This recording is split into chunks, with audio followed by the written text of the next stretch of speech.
Hello and a warm welcome to the Internet of Things Made Simple. I'm Larry by Humor.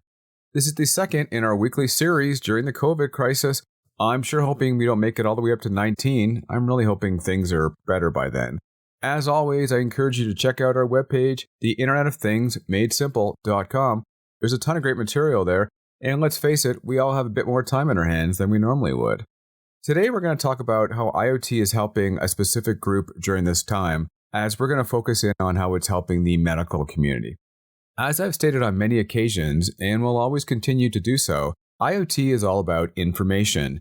It provides an invaluable tool for information to be retrieved that was either too difficult or even impossible to get in the past. This data allows for better decisions to be made. In general, in society, it helps to offer us better traffic flow on our busy city streets, although not a problem now. It improves the quality, delivery, and safety in our food systems, and it allows weather forecasters to make more accurate forecasts. In this episode, we're going to cover 4 ways that it is helping frontline workers and key decision makers make more informed decisions, which should help us in this prolonged battle. And on to the first one. Many of us remember our mom asking us to open up before she inserted a thermometer into our mouth. And for some of you, it was much, much worse. Most home-based thermometers today will use the ear for a greater level of accuracy, and it's also usually digitally based. The first helps to make it easier to read. Let's face it, we're not getting any younger. Reading that little red mercury line was always tough, especially when tired, which you often were if your kid was sick. The digital readout is a good change. Focusing on the IoT side, things also improve. Many devices have a corresponding smartphone application. This allows the user to easily record historical readings, so to see a pattern as to how effective medication is, as an example, and to easily share that with their doctor or medical professional. This is also key for reducing demand on in-home care during this crisis. Where it gets way more interesting, though, is how the overall data from all users could potentially be used.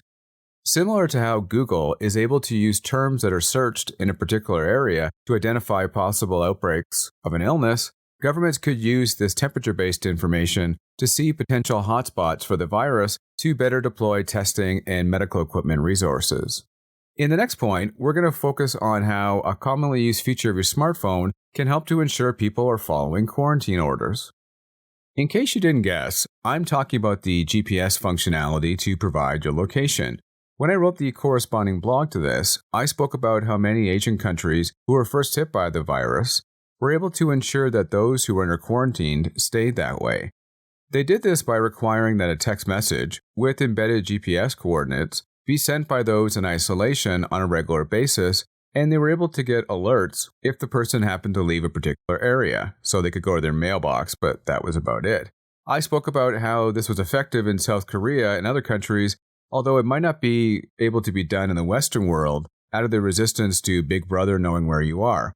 However, if you skip forward a couple weeks, as I'm preparing for this episode, there is talk that officials in Canada may in fact do this, and it's even been discussed in the US, so stay tuned.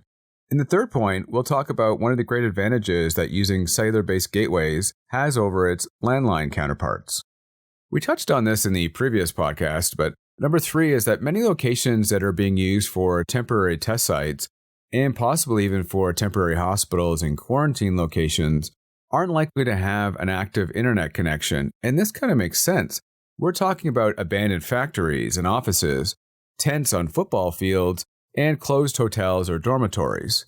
In order for these sites to be functional, a reliable, secure, and fast method of accessing the internet must be set up, often by people who are far from technology experts.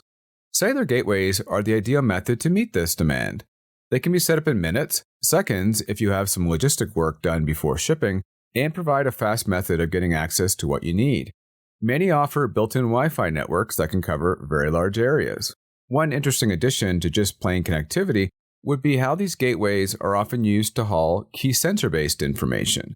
Whether it is the opening of a door, which may indicate that someone's attempting to break quarantine, to knowing the temperature of a key storage area, or to turn off lights that are not needed to preserve power from a generator, sensors are helping give real-time information to those who need it most. In the final point, we're going to talk about how IoT can help to relieve the demand being placed on key supplies. During most times, and aren't we all looking forward to getting back to that, it's important to keep factories running at peak conditions and to maintain a consistent supply chain. When people's lives are actually on the line, there really is no room for error now. We have spoken before about how IoT helps factories streamline their production, reduce waste, and to keep costs down. This will definitely apply to the manufacturers of key items like masks, gloves, and ventilators. Speaking of ventilators, I can imagine there's a demand for repair of these devices as well. IoT can help to resolve some of those issues with those devices, as some of them can be repaired and reset over the air.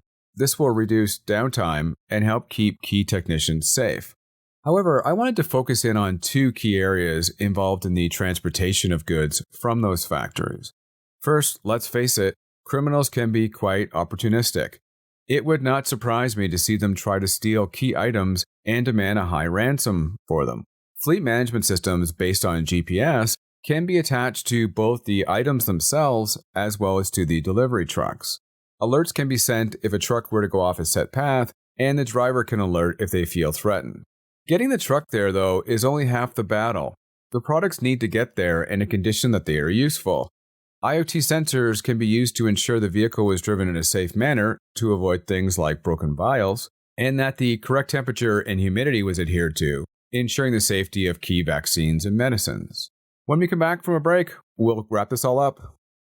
To summarize, IoT is here to help. It's here to allow our key frontline workers to do more with less and to have a better understanding of what is going on at all times.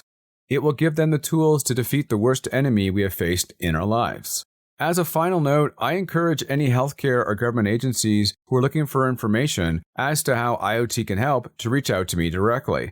The best way, as always, is through our Facebook page, The Internet of Things Made Simple. Stay safe. Talk soon. I'm Larry Humor.